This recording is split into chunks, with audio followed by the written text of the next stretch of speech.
하지 말수.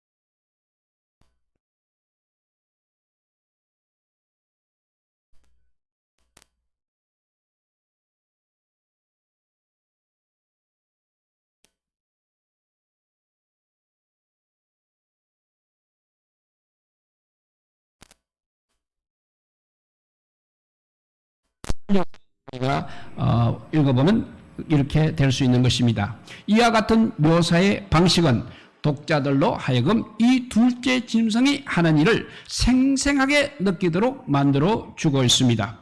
이 짐승이 활동하는 현장 속에 실제로 우리가 놓여 있다면 우리가 느끼는 위기감이 얼마나 클지를 한번 네가 생각해 보라는 그런 뜻이겠습니다. 이렇게 짐승은 사람들에게 거짓 예배를 강요하고 있는 것입니다. 우리가 하나님을 예배하는 것은 우리를 만드시고 우리를 구속하신 하나님의 은혜에 감사하기 때문인 것입니다. 또 우리를 죄에서 해방하시기 위해서 어린 양 예수 그리스도께서 피 흘리신 일을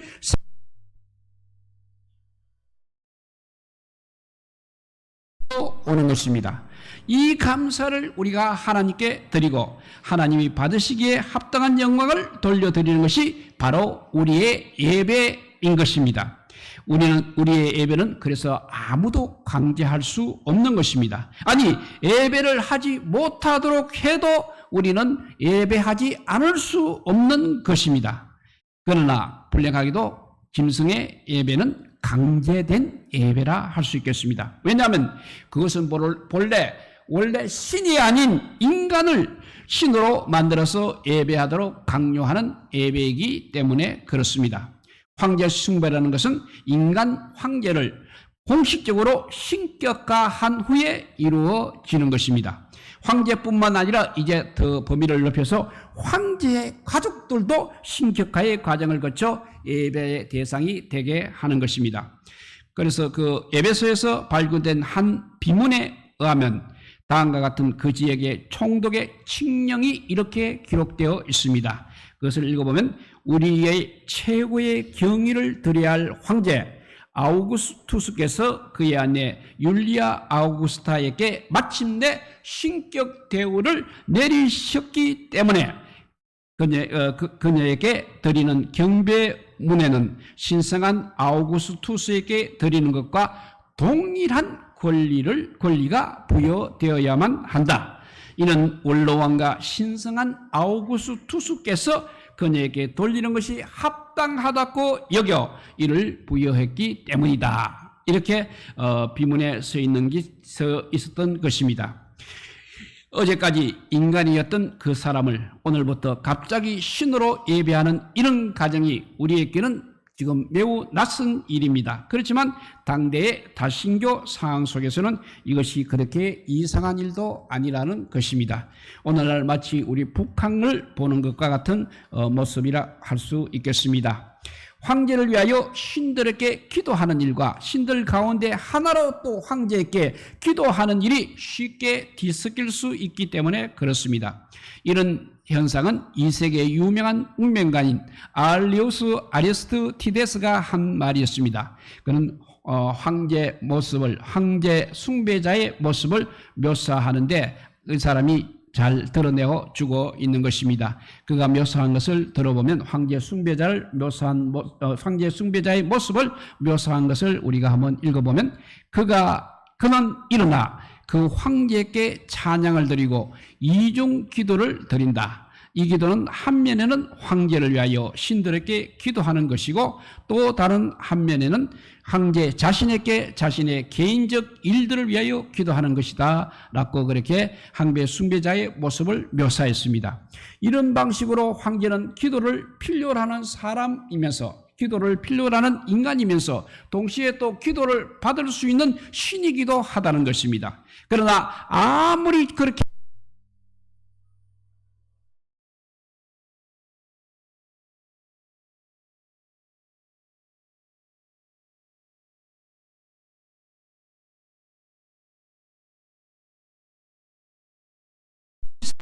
하였다고 합니다. 마치 불이 하늘에서 쏟아지게 한다든지 우상의 짐승이 말을 하게 한다든지 하는 것이 바로 그 예라고 합니다.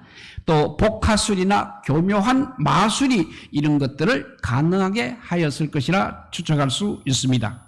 이런 방식으로 황제 숭배의 신관들은 사람들의 영혼을 지배합니다. 또 그들이 이런 조작적 현상에서 벗어나지 못하도록 하였던 것입니다. 이것이 바로 땅에서 올라온 짐승이 사용하는 첫 번째 무기, 곧 예배의 모방인 것입니다. 하나님께서 예배받기를 기뻐하시는 것처럼 짐승도 이런 예배를 좋아합니다. 그러나 짐승은 하나님께서 미워하시는 인위적이고 조작적인 방식으로 사람들의 영혼을 도둑질해 가는 것입니다. 우리는 사탄이 왜 사람의 영혼을 이처럼 1차적으로 표적을 삼는지를 잘 알아야 합니다. 우리의 영혼이 무엇에 사로잡혀 있는지가 우리의 전부이기 때문에 그렇게 우리의 영혼을 도둑질해서 사람들을 혼란스럽게 하고 있는 것입니다. 그리고 이제 첫 번째 무기가 땅에서 올라온 짐승이 사용하는 무기가 바로 예배의 모방이라면 두 번째 무기는 좀 더 실제적인 영향력을 행사합니다. 사람들에게 이제는 노골적으로 짐승의 표를 줍니다. 또 짐승의 표 없이는 사지도 팔지도 못하게 하는 것입니다. 이 역시 하나님께서 하시는 일을 모방하는 일입니다. 하나님께서 그의 종들, 오늘 본문에 나오는 14만 4천의 이마에 일을 치셨습니다. 그런 것처럼 짐승도 이제 사람의 이마에 자신의 표를 새겨서 자신의 거짓 주권을 행사하려 하는 것입니다. 짐승은 모든 부류의 사람들을 다 지배하고 싶어 합니다. 여기에는 16절에 보니까 작은 자나 큰 자나 부자나 가난한 자나 자유인이나 종들 등 지위 고하를 막론하고 모든 계층의 사람들을 다 포함하여서 이렇게 지배하고 싶어하는 것이 짐승입니다. 하나님의 인이 바로 어린 양과 아버지의 이름으로 이루어진 것처럼 짐승의 표도 역시 짐승의 이름으로 구성되어 있습니다. 고대에는 알파벳이 바로 숫자의 역할도 하고 있기 때문에 이름을 쓰게 되면 그것이 자연히 수로 환산될 수 있습니다. 오늘의 본문 이 이름을 우리에게 주지 않고 오히려 합산된 수인 그냥 666을 주고 있는 것입니다. 이것이 그러면 누구의 이름을 의도한 것인지 우리에게는 하나의 수수께끼가 아닐 수 없는 것입니다. 분명 당대의 성도들을 가장 괴롭혔던 한 황제의 이름을 표현할 것일 것입니다. 구체적으로 어느 황제를 가리키는지는 정확히 알 수가 없습니다. 가장 많이 주목받고 있는 사람이 바로 네로 황제라 할 수 있겠습니다. 네로의 라틴어 이름을 히브리어로 바꾸게 되면 네론 케사르 형태 케사르입니다. 이 네로 케사르 형태의 수값을 구하게 되면 666이 되는 것입니다. 네로 케사르 형태의 수값은 거꾸로 수값은 616이 된다고 합니다. 그래서 666 대신 616의 그런 문서를 가진 사본들은 네로 케사르 형태를 염두에 둔 것으로 보이기도 합니다. 이는 이미 초기부터 필사자들이 네로의 이름을 염두에 두고 있었음을 보여주는 보이지 않는 증거라 할 수 있겠습니다. 한 인물이면서도 이렇게 네로와 네론과 네로 이렇게 두 이름이 다 가능성을 가지는 이런 양면적 조건을 충족시킬 수 있는 네로 황제뿐인 것입니다. 그러나 이 역시 왜 라틴어를 이렇게 히브리 이름으로 바꾸어서 그 수값을 계산해야 하는지, 왜 네로보다 네론 형태로 그 이름을 맞춰야 하는지에 대해 100% 명쾌한 답은 우리가 알 수 없는 것입니다. 현재로서는 네로의 이름이 1세기 정황에 가장 잘 맞아 떨어진다고 그렇게 볼 수밖에 없는 것입니다. 그 네로의 이름은 정말 성도들을 무자비하게 살해하고 심지어 성도들의 그 몸에 불을 붙여서 밤을 밝히는 등불로 사용하기까지 한 데서 짐승의 이름에 아마 가장 가까운 사람이었던 것이 분명해서 그렇게 했을 것입니다. 짐승의 표는 이렇게 단지 종교적 영역뿐만 아니라 사람들의 삶의 가장 일상적인 차원에까지 그 영향력을 행사합니다. 그 이름의 표가 없으면, 666의 짐승의 표가 없으면 사람들은 사거나 파는 행위에 참여할 수가 없다는 것입니다. 이는 경제적, 사회적 관계에서 철저히 배제되는 것을 의미하고 있는 것입니다. 당장의 가난과 배고픔을 그 대가로 치를 수밖에 없습니다. 이런 고통을 감내하면서까지 짐승의 표를 거부할 사람은 우리 그리스도인들 외에는 아무도 없을 것입니다. 땅에 속한 사람들은 이렇게 다 짐승에게 굴복하여 그의 표를 받게 됩니다. 그리고 그 영혼과 그 육신을 짐승에게 표를 받음으로써 다 맡기고 있는 것입니다. 그러나 어린 양에게 속한 사람들, 곧 하나님의 인을 받은 14만 4천은 결코 짐승에게 굴복하지 않았다는 것입니다. 그들이 예배 드려야 할 분은 오직 하나님과 어린 양 뿐이기 때문에 그렇습니다. 짐승에게 예배하기를 거부할 때 그들에게 큰 박해와 고난이 임하지만 그들은 결코 그런 고난과 박해를 두려워하지 않았습니다. 오늘 우리에게도 바로 이런 담대함이 필요한 것입니다. 우리의 생사를 주관하시는 분은 어디까지나 오직 하나님 한 분뿐이기 때문에 그렇습니다. 거짓으로 예배를 강요하고 우리의 생명까지 빼앗으려 하는 그 짐승의 권세도 주님을 향한 우리의 사랑과 충렬을 끊을 수는 없을 것입니다.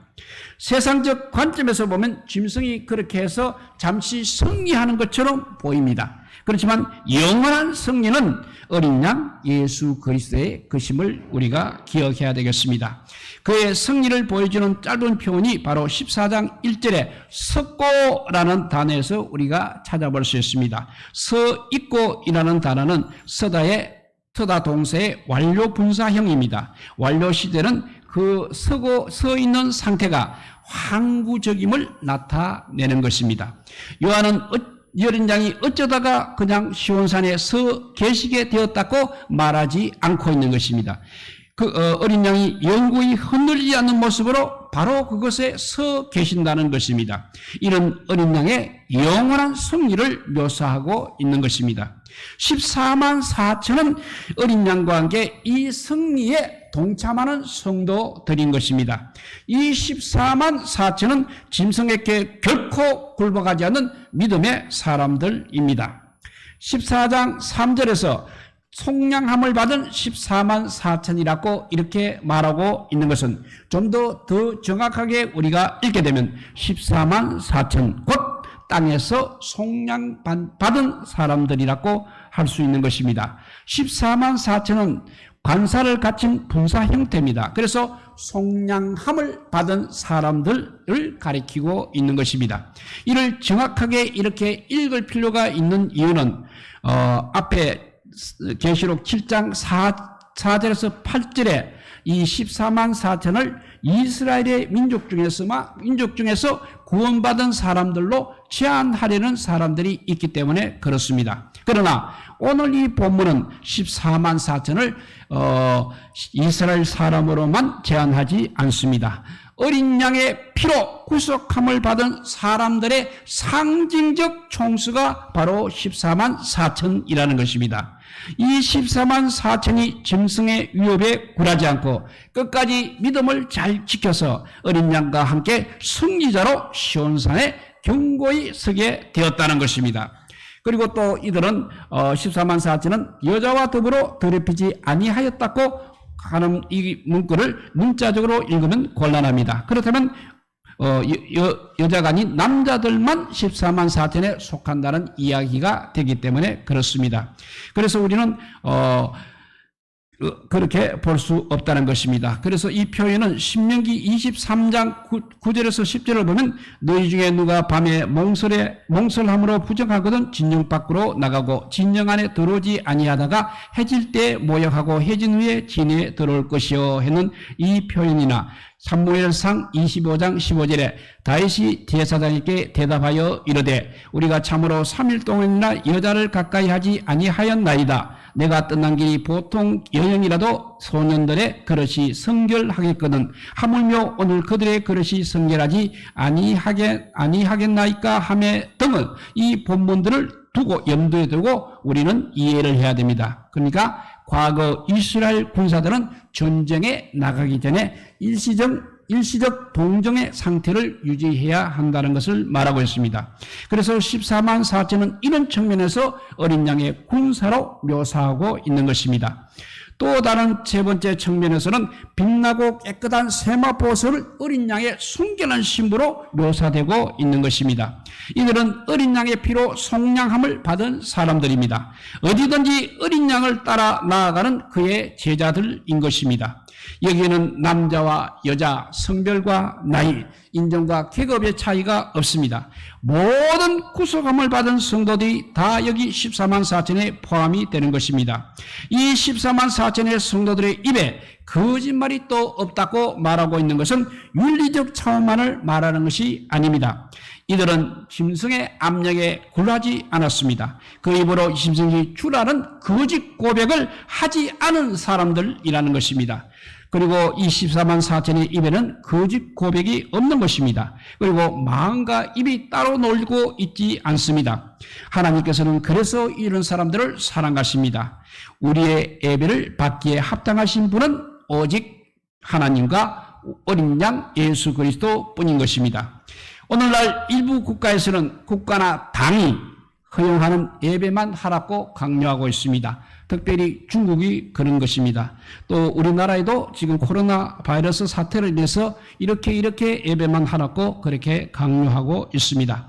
그러나 그 국가도 하나님 아래 있다고 말하는 것을 허용하지 않는 것입니다. 국가가 이렇게 하나님 나라를 넘볼 때는 하나님의 심판을 면하지 못한다고 말하는 것을 허용하지 않습니다. 그러면서 어떻게든 예배만 드리지 않느냐고 그렇게 회유를 하고 있는 것입니다.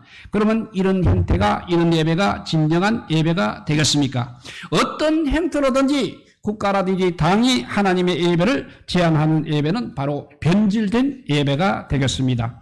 그 변질된 예배의 모형이 바로 요즘 코로나 바이러스 사태로 인해서 일부 언론에서는 교인들의 명패들을 앞에 두고 홀로 집례하는 독일 교회나 카톨릭 교회 신부들의 모습을 부각시키고 있는 것을 보게 됩니다. 마치 운동 경기장에 관중들은 없고 관중들의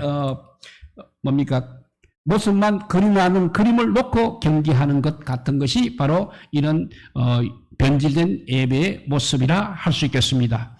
마치 한국교회도 그렇게 하도록 지금 훈수를 두고 있는 것 같습니다. 그러나 이런 것은 우리 성경이 가르치는 예배의 정신과는 너무나 거리가 먼 것입니다. 우리에게는 예배 대행자가 없는 것입니다. 우리를 대신해서 예배해주고 기도해주는 사람이 있을 수 없는 것입니다. 어떤 유명한 절에 붙어있는 이런 광고판이 있었습니다. 하루 축원해 주는데 1만 원, 3일은 2만 원, 일주일은 3만 원, 100일은 10만 원, 1년은 30만 원, 이렇게 어떤 유명한 절에 광고판에 광고를 해놓았습니다. 그러니까 30만 원만 내게 되면 내가 와서 기도하지 않아도 누군가가 1년 내내 나를 대신해서 기도해 준다는 광고인 것입니다. 참 좋은 아이디어이기는 합니다만 그러나 우리에게는 이런 기도란 있을 수 없다는 것입니다. 누군가 나의 이름을 부르면서 나를 위해서 중보 기도는 해줄 수 있습니다. 그러나 그것은 나를 위한 기도일 뿐 나의 기도는 아니라는 사실입니다. 우리의 예배도 마찬가지인 것입니다. 어느 누구도 우리의 예배를 대응해 줄 수는 없는 것입니다. 하나님께서는 우리 한 사람 한 사람을 어린 양의 피로 사서 그 앞에 거룩한 제사장으로 세워 주셨습니다. 우리 한 사람 한 사람이 어린 양의 순결한 신부입니다. 또 그의 이름으로 싸우는 어린 양의 군사인 것입니다. 이런 정체성이 분명한 성도들이 되어야 하겠습니다. 이것이 바로 승리한 그리스도와 더불어 시온산에 함께 서서 새 노래를 부르는 승리한 14만 4천 성도의 본질이 되겠습니다. 우리 모두 하나님께 신령과 진정으로 예배드리는 하나님의 성실한 14만 4천의 성도들이 되시기를 주님의 이름으로 축복드립니다. 기도하겠습니다. 사랑의 하나님 감사합니다. 이렇게 무더운 날씨에 그냥 아버지 비대면으로 예배를 드리면 얼마나 좋겠습니까? 그러나 비대면이 아무리 아버지 은혜 썼더라도 주님 앞에 나오는 성도에 비할 수가 없다는 것을 오늘 아버지요 사탄의 예배와 우리 14만 4천의 예배를 통해서 우리가 깨닫게 하여 주시니 주여 감사합니다. 아버지께서 예배하라 하시는 대로 우리가 예배하는 성도들이 되게 하여 주시고 하나님 말씀대로 순종하라 할 때 순종하는 저희들 되게 하여 주셔서 정말 하나님이 기뻐하시는 14만 4천의 성도가 되게 하여 주시옵소서. 우리 모두 더 어려운 시절이 아버지여 눈앞에 오는 듯합니다. 어떻게 하라 이렇게 하라 저렇게 하라 할 때가 분명히 올 것을 우리가 알 수 있습니다. 그때에도 우리가 이렇게 담대하게 예배드릴 수 있는 믿음의 사람들이 다 되게 하여 주시기를 간절히 빌고 원하올 때 우리 구주 예수 그리스도 이름으로 기도드리옵나이다. 아멘. 예.